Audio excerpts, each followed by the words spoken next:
It was really weird actually, because it was during Easter weekend. Played the FSU night in Amsterdam. I didn't have time to think because I have so many friends, and it was like an amazing party over the weekend. But then I played on Easter, on Sunday Easter, in Glasgow, and yeah, when I push play of the last track, I don't know, I felt like maybe it's the last track I will play forever.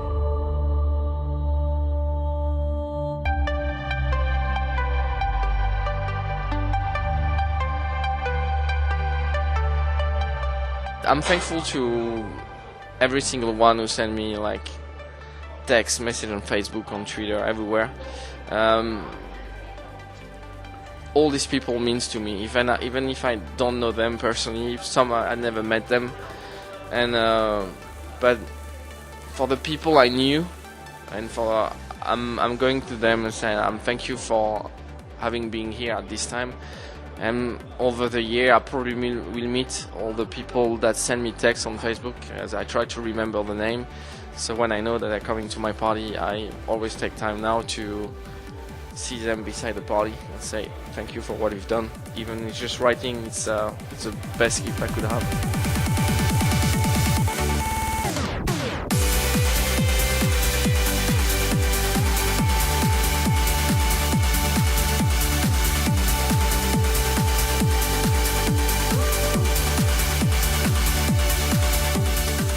My name is Viktor and I'm here in Stockholm with Ludovic Meyer, also known as Ferry Tayle. How are you doing today?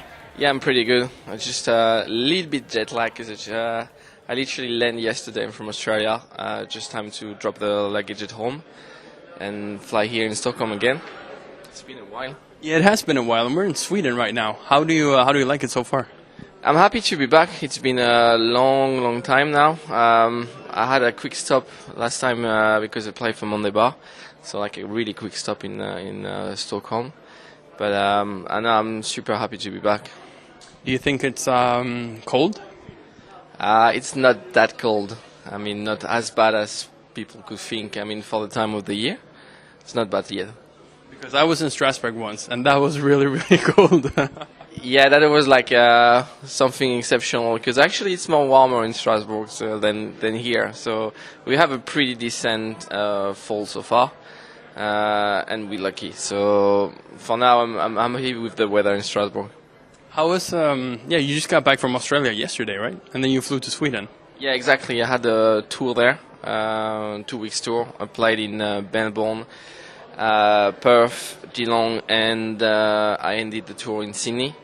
Australia is like it's like my second home, so it always feels special to play in Australia, and especially this tour was very unique in the way that for the first time in my career I played like extended set, but half of the set was dedicated to classics only, and the classics that I fell in love with trance with, and the way I was taught to play classics. So usually my regular set are between 136 to 140, while my classic set actually start at 144 and 146.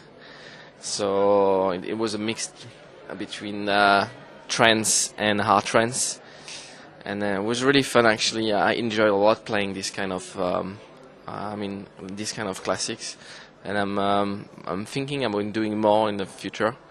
Like why not even we're talking about like an open to close classics on vinyl only. So it's going to be fun. That sounds pretty incredible. An open to close vinyl classic set from Ferry Tayle.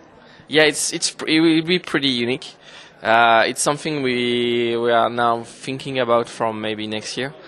Very few CDs, because I want to keep this like idea very unique. I don't want to be like something irregular, but I still keep playing classics in my set, like refresh classics. I actually remix some of the classics as well, like just to refresh, to fit more in this new trance right now.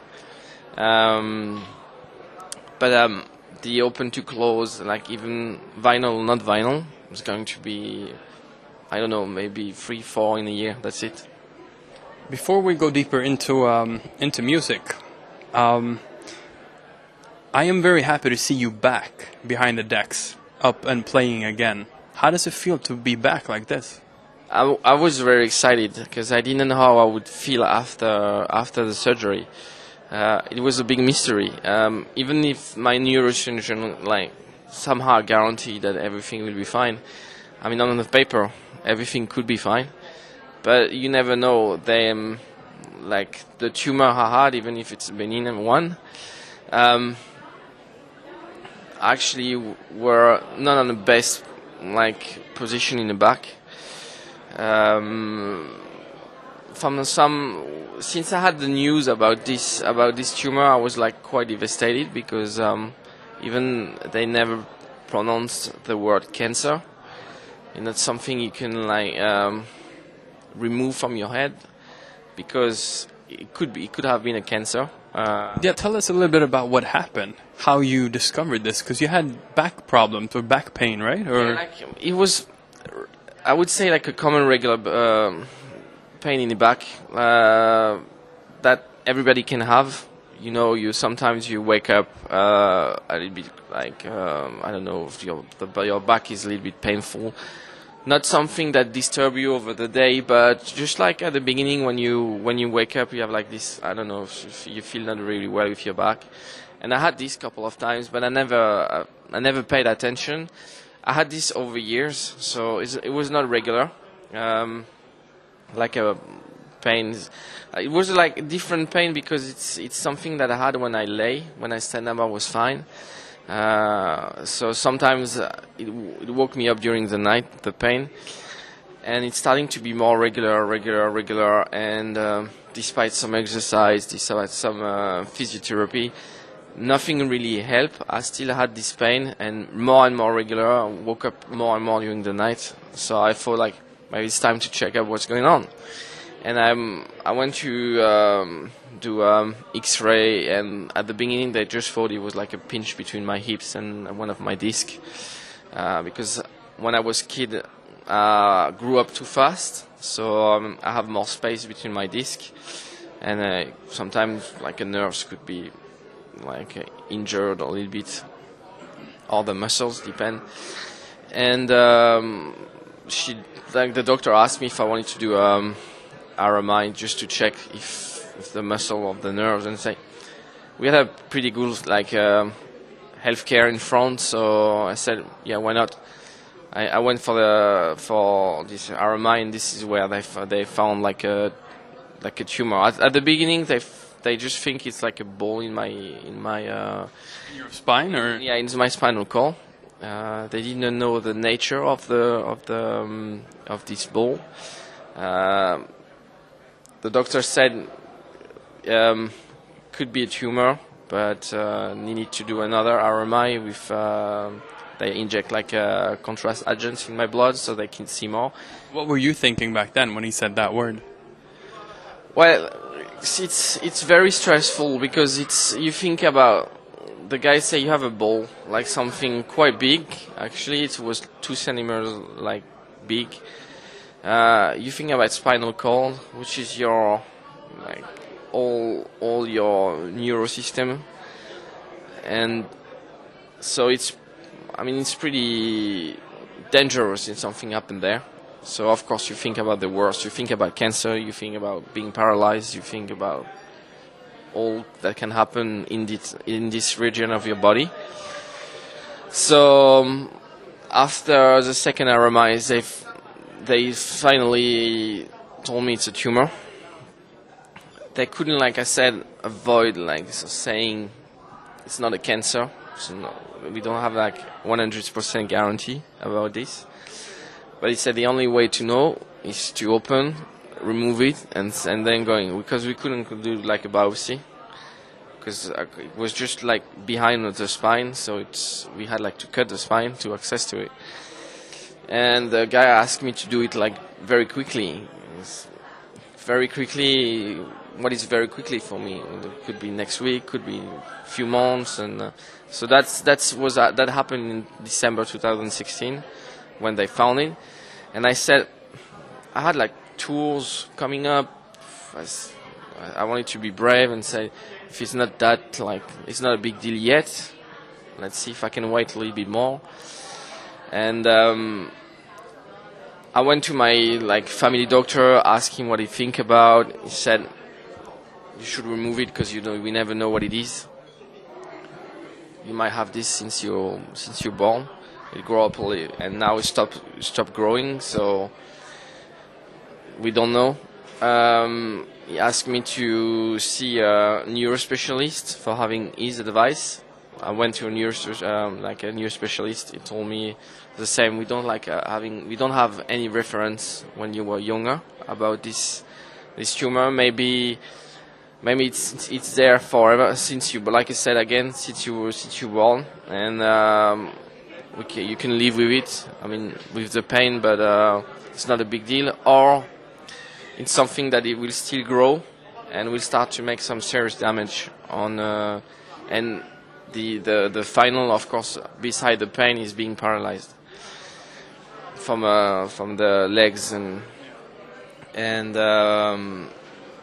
so he asked me to see a neurosurgeon for this, and the neurosurgeon showed the RMI and say, no, we have to remove it. Like, we can't let, because the tumor was actually in the spinal cord, linked on the main vein, so grew up more faster than the usual tumor.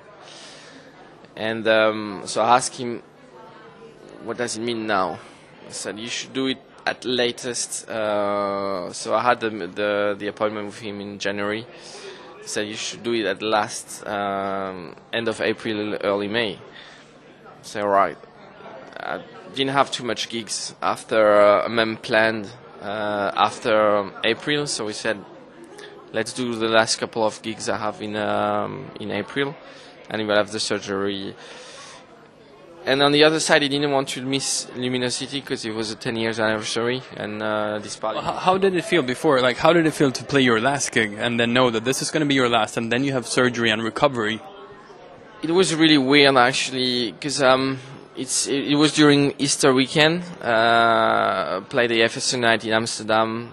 I didn't have time to think because I have so many friends, and it was like an amazing party over the weekend. But then I played on Sunday Easter, in Glasgow, and yeah, when I push play of the last track, I don't know, I felt like maybe it's the last track I will play forever.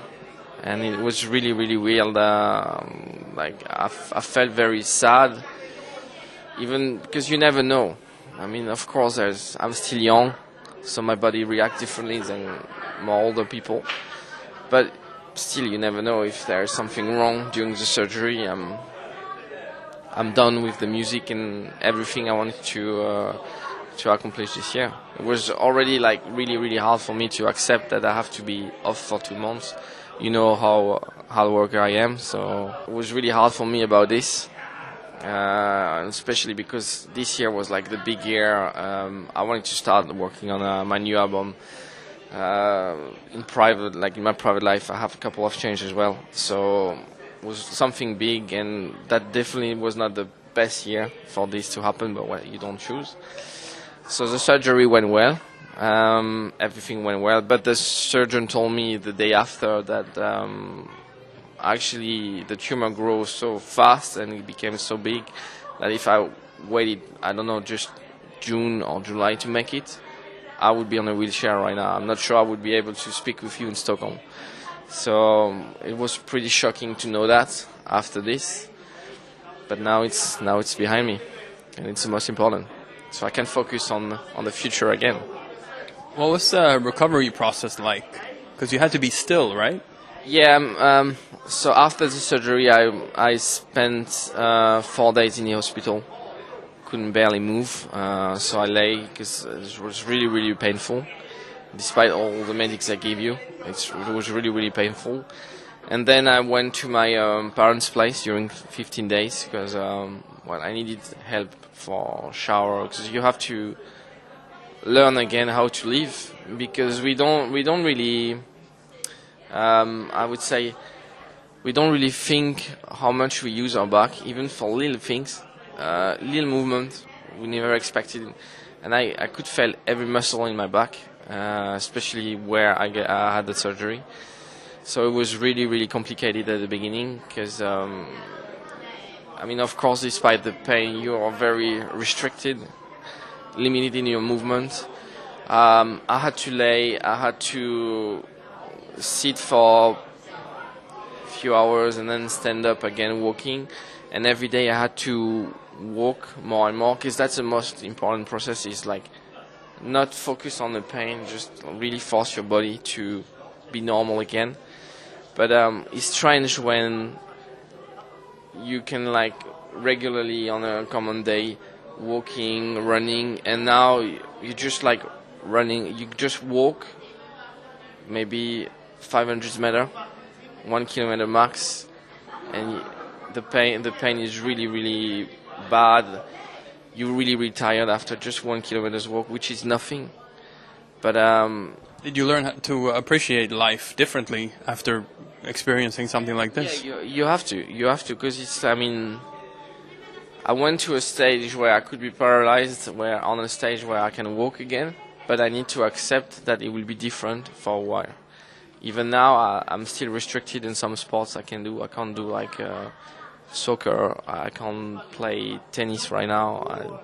Even running, I have to be careful still, because the full recovery takes about a year after the surgery.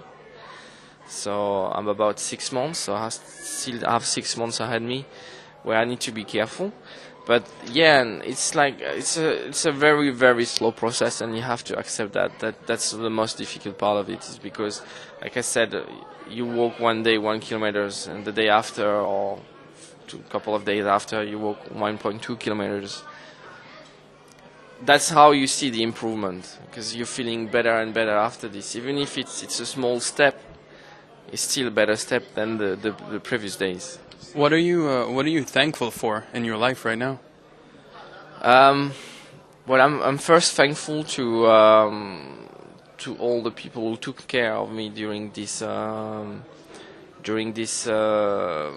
this bad moment. Of course, all the doctors who, my neurosurgeon, which I own him, I would say my life like it is right now, be able to still be like able to travel, able to produce, and all the staff around at the hospital, my physio, who is doing really a lot for me, and they helped me to see the positive side of it, because I used to do a lot of sports back then, and to see how I'm still limited right now sometimes can be really frustrated.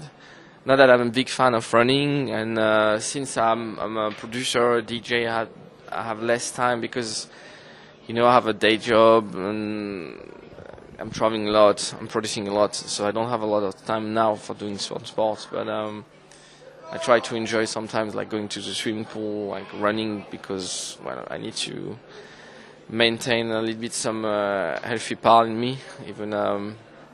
It's pretty hard, and I'm fast food addicted, so as you can see a little bit.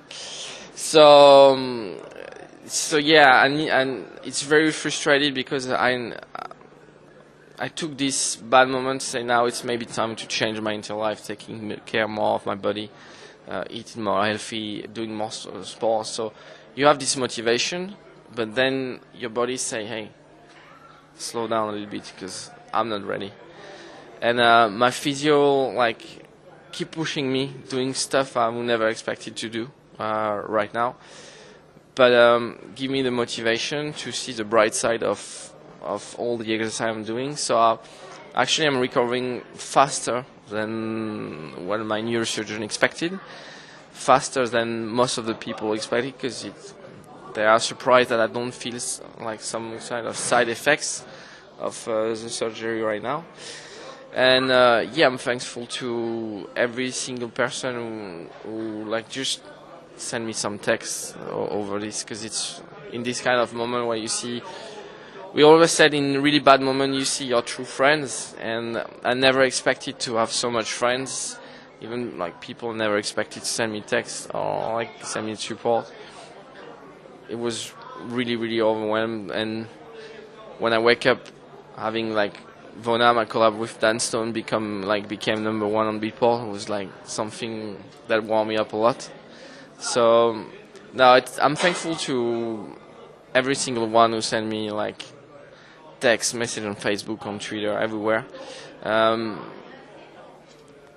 All these people means to me, even if I don't know them personally. Some I never met them, and but for the people I knew, and for I'm going to them and saying thank you for having been here at this time. And over the year, I probably will meet all the people that send me texts on Facebook, as I try to remember the name. So when I know that they're coming to my party, I always take time now to see them beside the party and say thank you for what you've done. Even if it's just writing, it's the best gift I could have. How did it feel? Because you came back, and your first gig was Luminosity Beach Festival. How did it feel to press play on the first track? It was something very special. The party is special, so I couldn't miss Luminosity. Doesn't matter how. Because that was my first question to my surgeon: is when I will be able to be back behind the desk, when I will be able to travel again, like sit on a plane for hours. He told me it could be a month after the surgery if you do all the exercise they suggest you at the hospital. So I said 1 month could be like maybe too early. So I really waited 2 months after the surgery, and Lumi was my ultimate deadline to be able at least to play an hour or an hour 50 minutes. I don't remember exactly how much I played. But no, it's an amazing feeling to press play again, especially at Lumi, because everybody went there. So it's cool to play again for the family. And I had such an hectic day this day, when this day, like, because the weather was absolutely shit. It was like pissing rain down a lot. It was a big mess with the stage, who is going to play or not, because they had to shut down for a little bit the stage, and I didn't know if I'm going to play or not. And I don't know if it was a sign or not, but when I was supposed to play, the sun came out, no rain at all, and I went to I felt like I'm playing an open to close, but in 1 hour, because I went to an empty floor, so like a full floor in 2-3 minutes. So I didn't expect that suddenly I came from 0 to I don't know, 1,000 or 1,200 people in like just a few minutes to see me play. So that was a good. I mean, I want to say thank you to all the people who came like to support me for my comeback in Lumi. And then when I finished to play Lumi, I mean the set, I literally have to lay, because my back was I was so much in pain. It was really, really hard, but I couldn't miss it. How do you think going through this experience with the surgery, the recovery process, and coming back has affected you as a person? I still don't realize. I still don't process everything right now. Sometimes when I can think when I'm sitting on a plane, I'm just look outside. First, I'm happy I can sit on a plane again, and but I don't really realize all the things, because I try to take it like as a life experience. It's just a bad moment, even if I came from far, I would say. So I don't for now. I don't really realize so much. I just try to continue living like before, like this never happened. But yeah, sometimes I feel it's kind of miracle for me to be able to do still what I want to do right now, because I couldn't imagine my life on a wheelchair. Or it's something. No, I mean, it could be possible. You came back really, really strong with Vona together with Dan Stone after your surgery that hit #1 as well. What is it like to be back in producing and releasing music? Well, we did this track before the surgery, but we had. I mean that how I process as well to go over this is like, okay, I had this surgery, but for me, my life couldn't end it after. I mean, ended on the way that I have to change my whole way of living. Couldn't end it after the surgery. So the surgery is like a bad moment. It's like having a flu for me. I'm off for a few weeks and I will be back.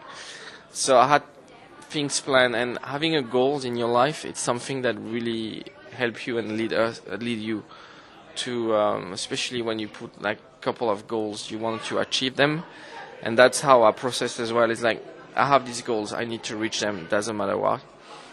So it really led me before the surgery saying, look, we have the opportunity right now to have our own label. We've done. We need to, like, it was like obvious to do our first release as a collaboration. We wanted to collaborate for long, but we need to find the right schedule for this. So we said, let's do this. Dan came, actually came in February. We had a birthday of one of my best friend, and my best friend is a big fan of Dan, and his birthday gift was having him, so Dan and me playing back to back for him. And so we spent time in the studio, and this is how we came back with Bona. So everything was set. Like, we didn't think about, let's release Bona just before the surgery to try to make a hype or whatever. No, it was just like we have like our schedule. The surgery was something beside, in between. Like I said, it's like having a flu, and that's what he thought. And then having Bona, yeah, I woke up on Friday because I had the surgery on Thursday afternoon, like late afternoon, and I woke up around like 10:30 at night. Didn't really realize what's going on. So my first reaction was like moving my legs. My legs works perfect. I can sleep again. Let's see how Friday will be. And when I woke up late on Friday and see Bona #1, was like, wow, that's a sign as well that putting goals and going like succeed to achieve these goals, it can really help you on everything. I mean, my only advice is like, put goals in your life, try to achieve it, because it will lead you to go somewhere, and it helps you to not think about everything else. I mean, your goals is to, you have to achieve this one, so you don't think about all the other stuff. And this is, even when I was at the hospital, I was thinking, since I saw that I could move my legs, I knew that I can still achieve what I wanted to do. So I was planning a lot of things on my bed. I kept texting my management every day. We should do this, we should do this. It was like, oh, relax, you see, I don't give a shit. We should do this, we need to plan this. I want to work on this, I want to work on my album, I want to work with these people. Like, I want to be very stronger when we'll be able to, I will become. Because, unfortunately, this industry doesn't really forgive you. If you're away for a week or two, they think you're dead already. So you're gone and finished. And some of the promoters thought I was done. So I said, yeah, that's what you think. I will show you that in a few months you will have no choice to book me, because I will do so many things that might surprise you despite what happened. And it's exactly what's happening right now. So when people put you down, my way of processing is like, as much as you try to put me down, as more anger I am, and I always want to prove the people who talk shit about me that I'm more stronger than what they think. And I came back. I have Bona #1, first release of the labels #1. All the tracks released on the labels right now, which always the top 20 or top 10 on Beatport. then I have this collaboration with Franco Ricobaldi that came, and same we succeeded to reach it was number 2 or number 3 on Beatport, and of course this collaboration with Alien Fila Concorde, which was my secret weapon for a while. I mean, you heard it. I heard it actually. Yeah, I heard it before the surgery. Last time we met. We still didn't have a name for it. No, exactly. But you played it to me in the car when we left Luminosity in February, and it was incredible. But that's your third collaboration with Fadi or with that Alien Fila as well.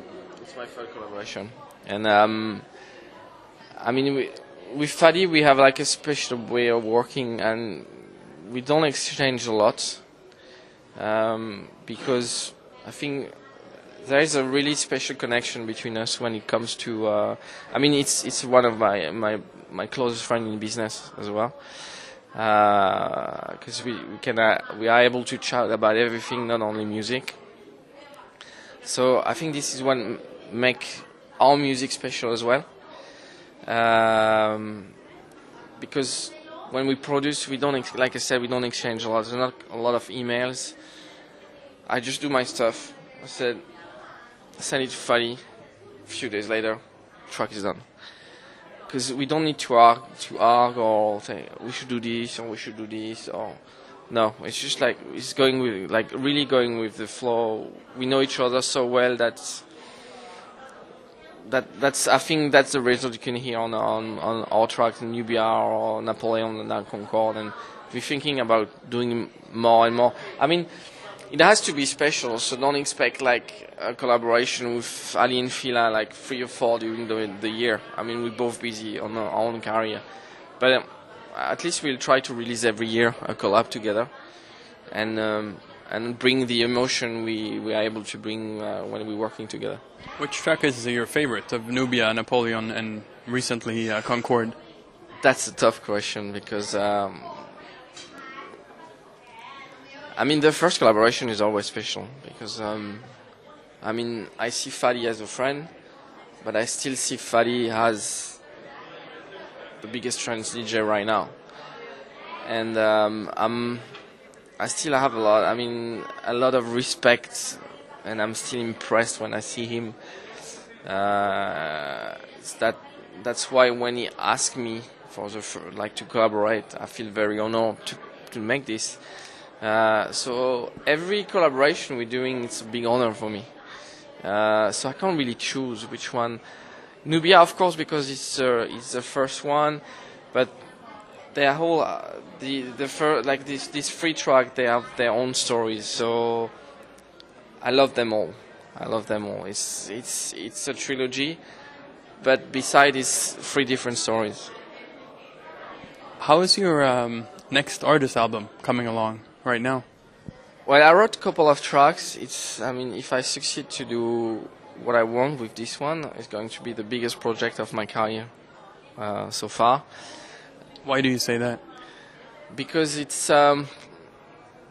will be something a little bit different. I want to explore a different sound. Don't worry, I'm not leaving trance. I know I see some people coming. I'm not leaving trance. It will be a trance album, but the Wizard was like a first step. You could see I'm able to produce a different genre than of trance, but I learned so much between the Wizard and now. I want to explore maybe some like drum and bass, like some liquid drum and bass, because I recently, I would say, put more attention in that style, because I fell in love with. I'm a video gamer, and I was playing in a game, and they had this radio channel. I was playing Forza Revolution, Forza Horizon, and they have like this channel from a label called Hospital Records, which is really liquid drum and bass. And I found these guys, Fred Vin Graphics. So because they have like a trancey sound into a drum and bass, and I really like this idea. So I started to listen more and more when they're done, and not the album they released right now, but the album before.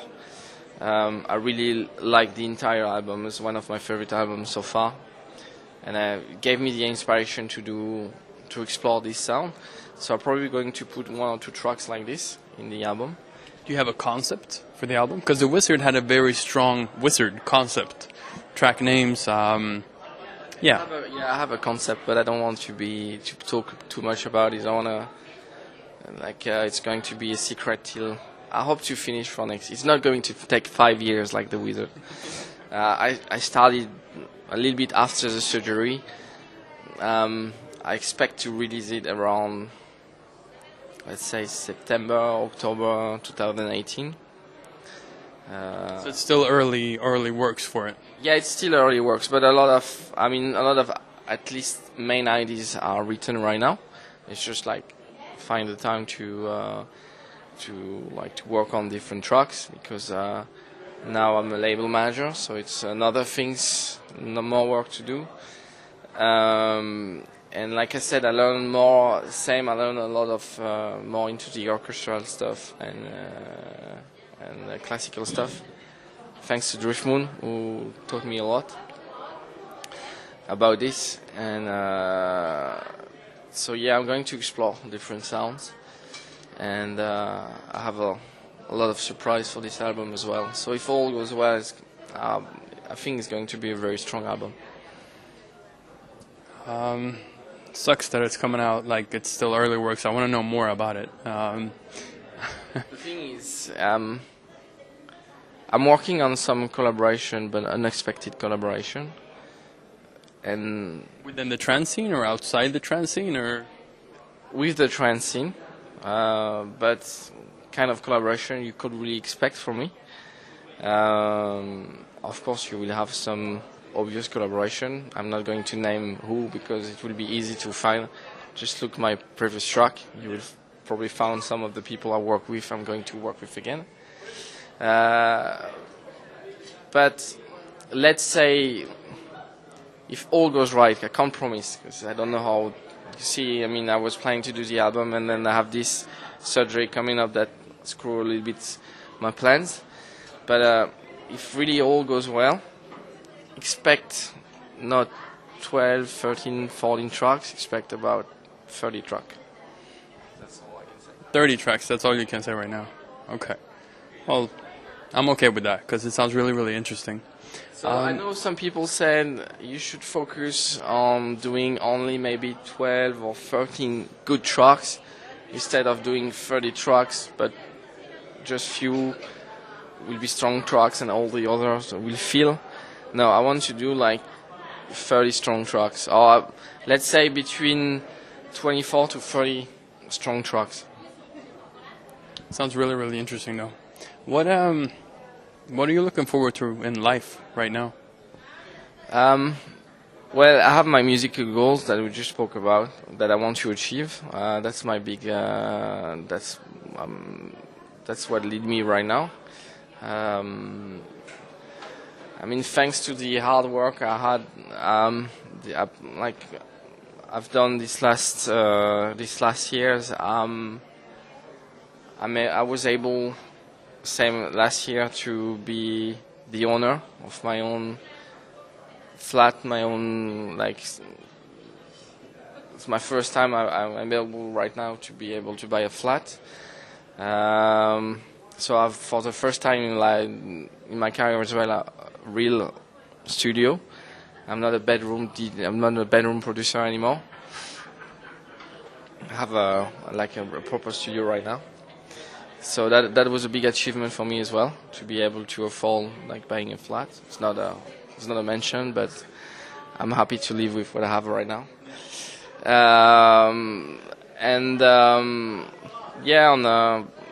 On the family side, trying to focus as well more on this, having a family in the future as well, and focus to see more my friends.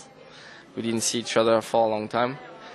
because without all this, I wouldn't be here as well. So I want to focus. I try to find the right balance right now between doing music, but not being too hardcore in my work.